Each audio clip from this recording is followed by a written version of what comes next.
This hurts my heart to say this, but Justin Fields, man. Busted. I went on. No. I went on to the Bears subreddit, Reddit user, and the top post was like, Bears fans mad at Justin Fields. And if we're getting to the point where the Bears fans are like, yeah, man, this is about it. We're about at the end of our rope. It's time, I'm afraid. And what I think is killing them is like the Bears are not playing bad. The Bears are actually kind of playing all right. And It's just like that interception he had that I think was like from like a clean pocket where it's just like he just overthrows the guy by like 5 yards and it's not even close and they don't have a chance at it. How do you spin that one other than like, well, he's young, well, things will turn it around? I don't know.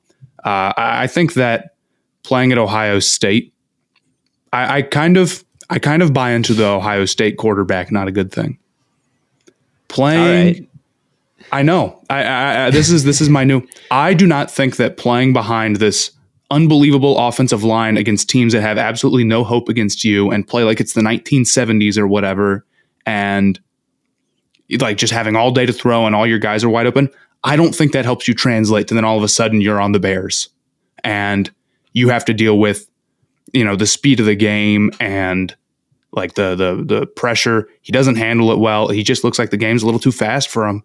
And the misfires have just been killer. And I know the Bears are not, putting him in a great situation, but when the team is winning mostly in spite of him, it's tough, dude. Like how much longer can you do this before it's like, man, you got to show something.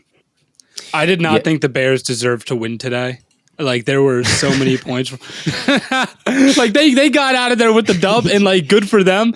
And I'm going to go to my basketball class tomorrow and my instructor's going to be like, Blaiden, Mr. Kirk, how about them Bears, huh? Because he's a Bears fan. But like he will, I guarantee you he will admit that like Fields, under 50% completion, 2 picks, no touch. Like you cannot play like that and expect that is not winning football. It's not winning football. No. Yeah, and the other aspects of their team, I mean, the rushing attack has been fine. The defense has been fine. It's the passing attack that can't get off the ground at all. And did he throw? I think he threw 2 picks today. The one you alluded to, Matt, tried to fire it up the seam. Perfectly clean pocket. Great protection.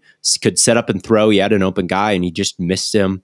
There was Jalen Petrie had, I believe, both 2 of them. picks to both of them. He had both of them. He had both of them. He has been a little heat-seeking missile. He looks like a little honey badger reincarnated over these first 3 weeks out of Baylor, and that's the role he played at Baylor. So he's someone to definitely keep watching out for. Texans fans, your team is not very good, and I don't think like Mills is a long-term answer. So like, sorry about all that, but Petrie has really been a nice player. But anyway, the other one that he had, I believe, I couldn't quite tell what happened on the broadcast angle, but it looked like the Texans were mugging up the front. It looked like man coverage with single high safety, but then the safety bailed off to his right, I guess. And then I believe Petrie rotated from down to the other deep half. And then Fields tried to beat him over the top because he thought that single high safety bailed out. But Petrie was right there to make that play. So that was also, he got tricked. He got fooled there. It's not a dropped pick. It's not even the game against the 49ers where he was sliding around in the mud and all the Bears fans shared the GIF and it'd be like, this is really my quarterback, man.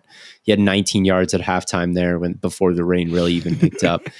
And the Bears don't trust it. They don't let him air it out. They want to keep the ball out of his hands as much as possible. They want to run it over and over and over again.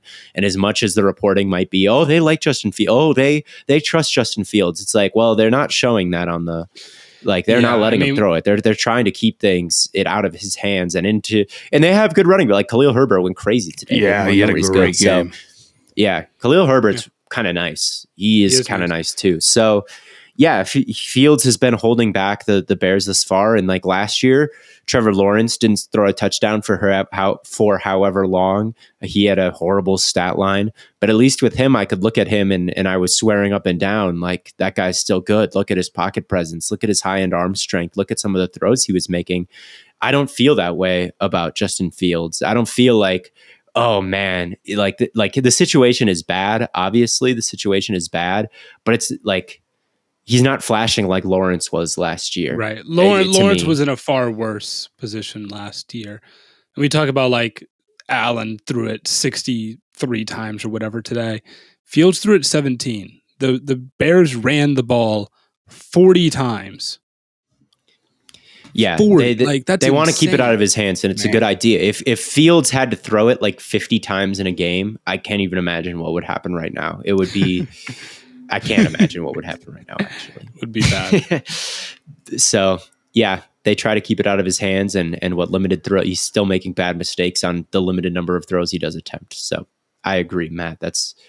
You can't feel good about it against a pretty bad opponent in the Houston Texans. Right. I mean, it's just like, what's the excuse? Right. You know? Out of the amount of games he's played, and we've got to be approaching on a full season now.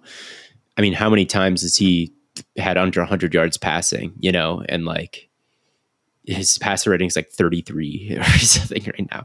It's not good, or at least over the last 2 weeks.